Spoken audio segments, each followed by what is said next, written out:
Hey folks, today is Friday, February 21st, 2020. As usual, my name is Jake Baldino, here to talk about the video game news that has been going on this week. There's a bunch of stuff.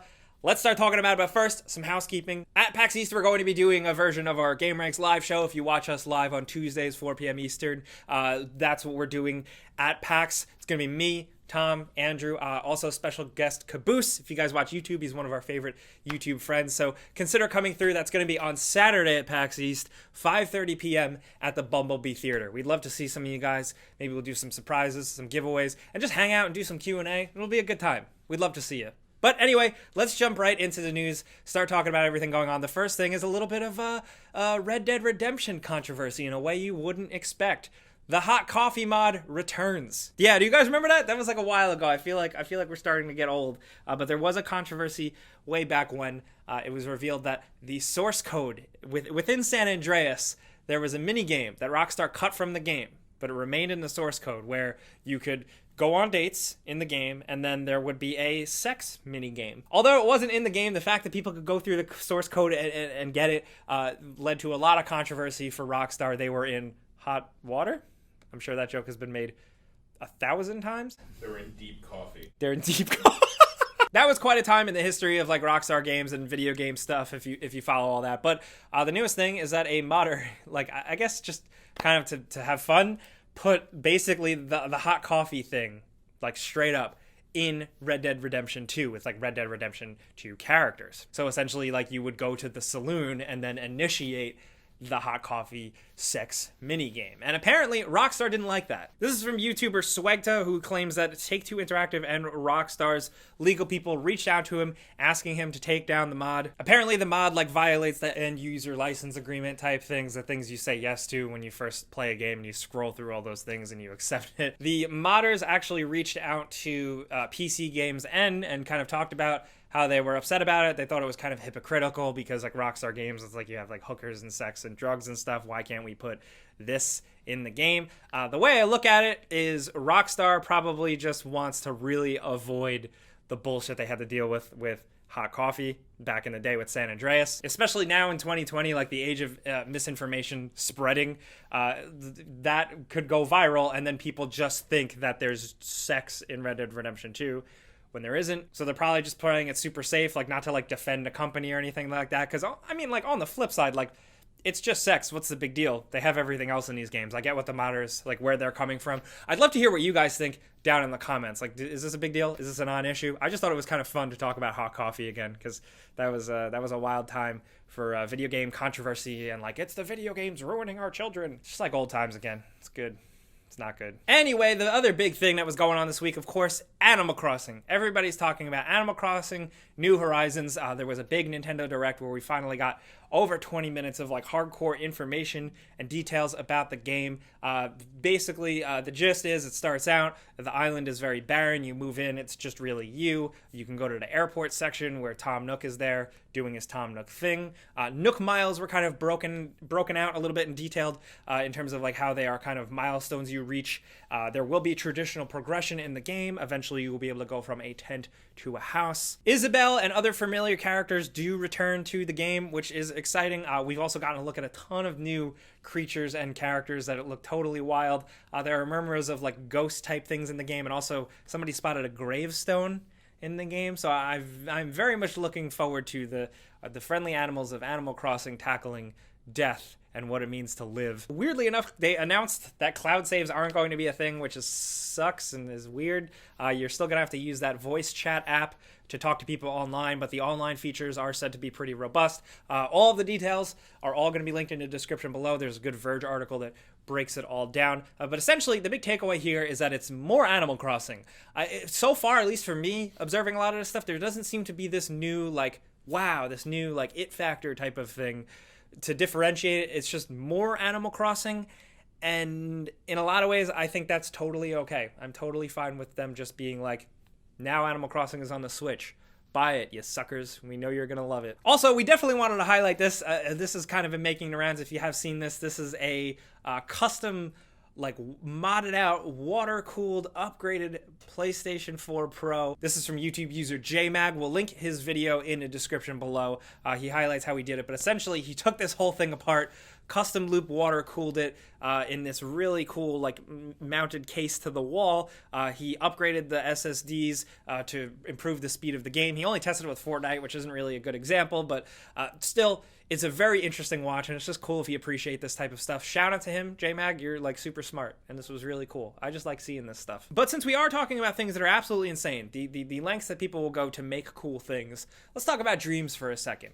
Released February 14th last week to not a lot of buzz or marketing. Sony really did not push it, but there is a huge community that is really into these games, and the stuff people have been making in Dreams is amazing. We've talked about it in the past with the betas and stuff, but now that the full game is out, more people are giving it a shot, and it really is something else. We're probably going to be highlighting a lot of these more in the weeks to come. Honestly, a lot of like websites and YouTube channels are, but the one that caught everyone's eye this week is Fallout 4 recreated in Dreams, and from the main menu alone, it's pretty crazy. Of course, it's simpler, but they have quest objectives. There's stuff you can do. There are weapons. There's first-person shooting. The environments are there. It really is something else, man. Just the fact that people are making this stuff. There's like a fan new Crash Bandicoot game in Dreams.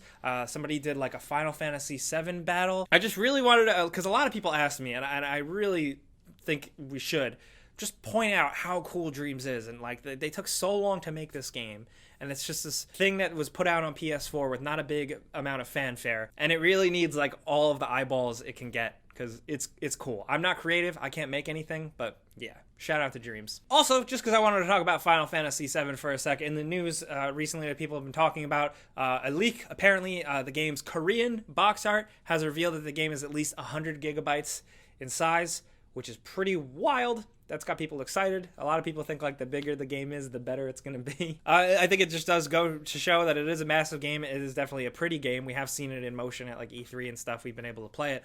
I'm still really looking forward to it. And also, I just wanted to speculate, like they've been quiet about the whole thing that like this is going to be only like part 1 of like a Final Fantasy VII series. What if they just took the time to make the whole game? What if the whole game is really just here? Since they have been so radio silent on that. I don't know. It's just like weird speculation on my part. I digress. Can you imagine if they did that and they just like, oh, never mind, it's the whole game?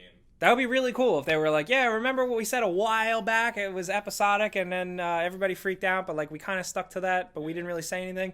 Then they just come out and they're like, it's the whole game! But it's definitely going to be a Square Enix where we get it and then we get the other half in 10 years, right? Probably. Yeah.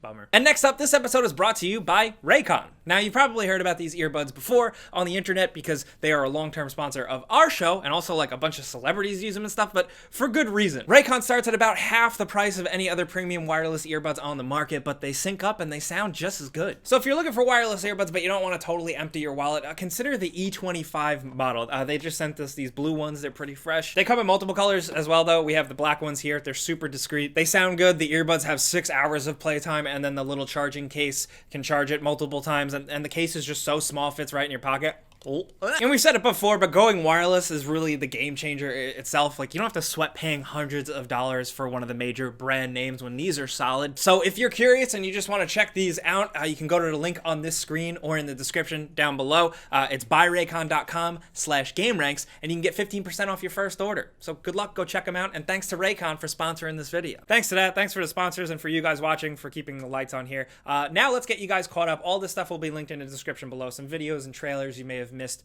throughout the week. The first is a trailer for a new No Man's Sky update where they're adding like these weird organic ships. It's really cool. This game just keeps getting better and better. Really, it is a far cry from what it once was. We've also got a Persona 5 Royal gameplay overview that kind of fleshes things out. It's narrated by Morgana, and it definitely seems like quite a big difference, really like a different game here. We got the trailer for Fortnite Chapter 2, Season 2. There's a banana drinking a cocktail. Deadpool is somehow involved, and there's a cat that is sexy. We also got to look at what Spawn is going to be like in Mortal Kombat 11 when he is added to the roster, thanks to Todd McFarlane, who released images of the actual Mortal Kombat Spawn action figure. So there you go, Mortal Kombat fans. Also, we got a new trailer detailing Kefla, the newest character added to Dragon Ball FighterZ. So there you have it. But we also want to highlight a new video from OK Beast. This is a new type of thing for them, and it's basically why people play, how games connect people. This video is great. It's not super long, it's nice and brief, but it's essentially how Crossplay has connected a family that lives apart to play Fortnite and stuff. It's very cool. It's very tastefully done. Honestly, I've wanted people to make stuff like this for a while. I want more stories out there like this. So I just wanted to give them a shout out, and also you guys would actually probably really like going to watch it. So check it out. It's linked in the description below. So go there, give them a like, and tell them Jake sent you. But I actually saved one of the coolest stories for last, something that I really want to talk about. Starcraft Ghost. Do you guys remember Starcraft Ghost? That thing was announced in like 2002-ish.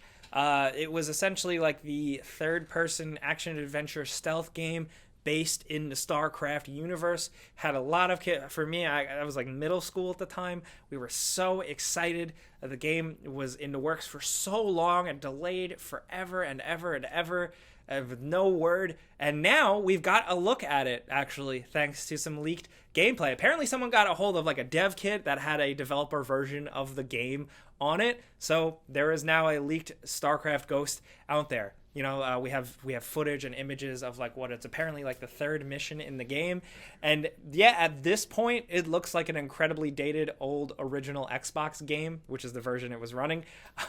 But back in the day, for StarCraft fans, man, this would have been awesome. I actually had a friend that held on to his pre-order receipt to the point where like the paper receipt was blank. It had turned into like parchment. And honestly, I was at the point where like I never thought I would hear of StarCraft Ghost in mainstream gaming news again. So for this to resurface, I was just all about it. I wanted to point that out to you guys. Definitely check out the gameplay down in the description, just because it's kind of like a history lesson and a weird time for Blizzard, who even still to this day very much starts projects, spends a lot of time and money on them, and then it never goes anywhere. Now, in other news though, we kind of knew a Borderlands movie was going to be a thing, but now we got the official announcement that Eli Roth is directing it, working with Lionsgate Films. Eli Roth, for those of you that don't know, is the director of stuff like Cabin Fever. He was involved with Hostel. Honestly, most importantly, he is the Bear Jew from Inglourious Bastards. But yeah, weird choice. As a movie person, I definitely think that's a weird choice. Let's give it a shot. Honestly, anything. If Sonic can do pretty well, now the only way we can go is up, right? That's how that works. But anyway, now before we go, we got to do that console giveaway we do every single week. You know how this goes down by now. There's a link in the description below. You click it to sign up. You enter once, then you're entered for good. Then every single week we go in and randomly choose one person to win a free console of their choice. Now this week's winner is going to be this person right here. Congratulations. Be sure to keep an eye on your inbox, your spam box, stuff like that, because we're going to be reaching out to you to find out how we can send you your free stuff. But now we got to talk about all the stuff going on this week. First of all, what are you thinking about Animal Crossing? Are you a fan? Are you looking forward to this one? What do you want from a new version of the game on Nintendo Switch? Also, how do you feel about Eli Roth directing Borderlands? Is that something you're down with? Are you a fan of his very gory movies? Not so much. Also, if you're playing Dreams and if you're bopping around there, what is the craziest thing you've seen? What have you seen that is recreated that you just think is awesome? Definitely let us know. And really, let's talk about anything down in the comments. Anything that we talked about this week. There was kind of a lot to run through, so we'd love to hear from you guys. Otherwise, have a great weekend, and we would love to see you at PAX East if you're going to be in Boston. Thank you guys for coming around and watching every Friday, though. Clicking the like button is the best way you can really help this show out. We do appreciate that. And if you're new, we always say it, consider subscribing because we put out videos every single day. Either way, though, as always, I'm Jake. Thanks for watching. We'll see you guys next time. Pizza's on me. Also, shout out to Robin, who I met in a mall, who offered to buy me pizza. You are the real MVP.